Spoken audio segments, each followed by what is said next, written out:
पुराने समय की बात है। एक संत अपने सभी शिष्यों के साथ किसी गांव में रुके हुए थे। कुछ दिन तक संत उसी गांव में रहने लगे और उनकी ख्यात आसपास के दूर दूर तक क्षेत्रों में फैल गई।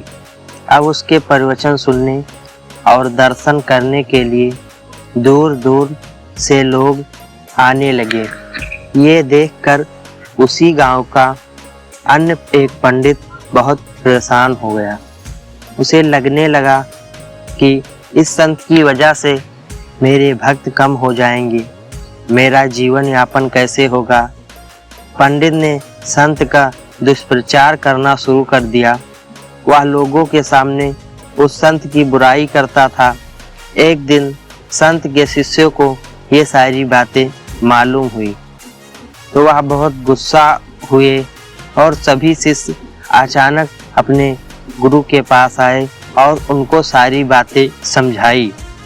संत ने शिष्य की बात सुनी और कहा, उन्हें छोड़ो। उस पंडित से वाद विवाद करने का कोई लाभ नहीं है, इससे ये सब बातें फैलनी बंद नहीं होंगी, इसलिए उनकी बातों पर ध्यान देना नहीं चाहिए। संतों ने देखा कि शिष्यों का क्रोध अभी भी तनिक शांत नहीं हुआ तो उन्होंने कहा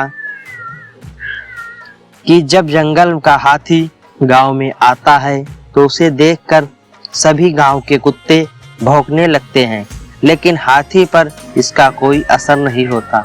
हाथी अपने मस्त चाल चलता रहता है और कुत्ते भौंकते भौंकते थक जाते हैं और वापस अपने इलाके में भाग जाते हैं। हमें भी अपनी बुराई करने वालों के साथ इसी तरह पेश आना चाहिए। हमें सिर्फ अपना काम ईमानदारी से करना चाहिए और सत्य के मार्ग पर आगे बढ़ते रहना चाहिए। हमारे अच्छे काम ही ऐसे लोगों का मुंह बंद करते हैं। इतनी देर तक प्रेम पूर्वक सुनने के लिए हृदय की गहराइयों से आपका बहुत बहुत धन्यवाद।